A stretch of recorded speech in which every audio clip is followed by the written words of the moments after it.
And so it begins. If the September 9th game at Carolina is when the Cowboys season officially starts, then today marks the unofficial start to the 2018 campaign.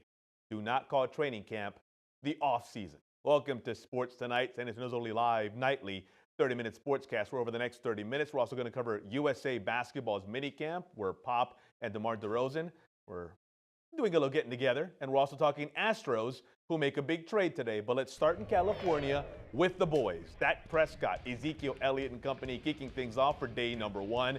A new field to go along with a new year for Dallas. Only one every down player on the roster, Sean Lee, is older than 30. So Jason Garrett already serving notice, saying that guys won't be held out of practices as much because of that age difference. Now, no one in town is going to bring you more on the Cowboys, starting right now. Our crew is locked and ready to go in Oxnard. Camping in Cali is powered by Macomb Sport West. Brooke Shoemaker is live to lead off our extensive team coverage. Thanks, Hector. Yeah, a lot of excitement out here today. The Cowboys just wrapped up their first practice, but no pads. That's not until Saturday. But the rookies and the vets out here running through routes, getting ready for the grind of the next couple of weeks. Now, a big storyline, the defense. We know David Irving is out for the first 4 games of the season, but Randy Gregory was out on the field today. And earlier, I caught up with defensive end Taco Charlton to get his thoughts on how this will influence the D-line this season. We know that David Irving is suspended for the first 4 games. How do you think that will affect the defense? We'll definitely miss his presence. I mean, he's a big factor, having 7 sacks, 7 games, or 7, 8 games, whatever it was. He's a big factor for us, and he's going to help us a lot when he comes back. He always does. And so you can't match his size and what he does on the field, like I said, so I'll be happy to have him back. And with that, Randy Gregory is back. I know it's probably going to take him a little bit of time to get back into the rhythm of things, but how do you think he's going to benefit the D-line? Oh, he'll help a lot. He's fast. He's he's young. He's another young guy too, so he's hungry. He's hungry to get back out here and prove himself. Like I said, he's happy. I'm happy to have him back. Everybody's happy to have him back, to have another guy to help us in the room. And like I said, we're excited. Taco Charlton, very excited for this upcoming season. We'll have more from him in the coming weeks of the show. But now for more on the other side of the ball, here's Jill Jelnick. This morning, we got our very first look at the young wide receiver core that everybody's been talking so much about.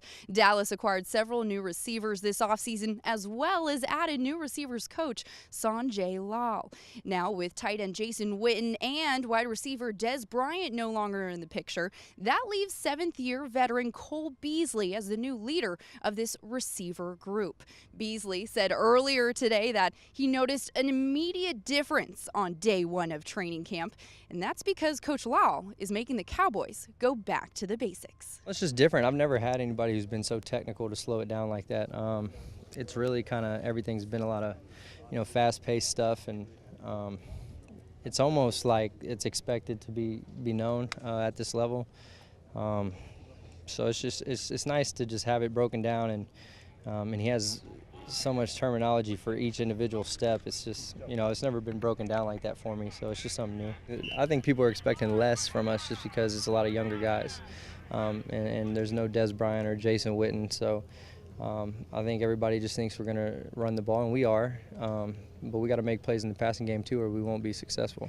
Beasley also said that he feels like this wide receiver group is being written off, and hopefully that will motivate them for the remainder of training camp. Now let's continue our team coverage. Send it over to Marcus Floyd for more on day 1. Thanks, Jill. After a stellar first season, all eyes will be on Cowboys quarterback Dak Prescott. He had a dreaded sophomore slump that he hit last year, especially in the second half of the season. This year, Prescott is anxious to get on the field and to try to start to turn things around. With some new weapons and an offense tailored to his skill set, the Cowboys hope it's just a matter of time.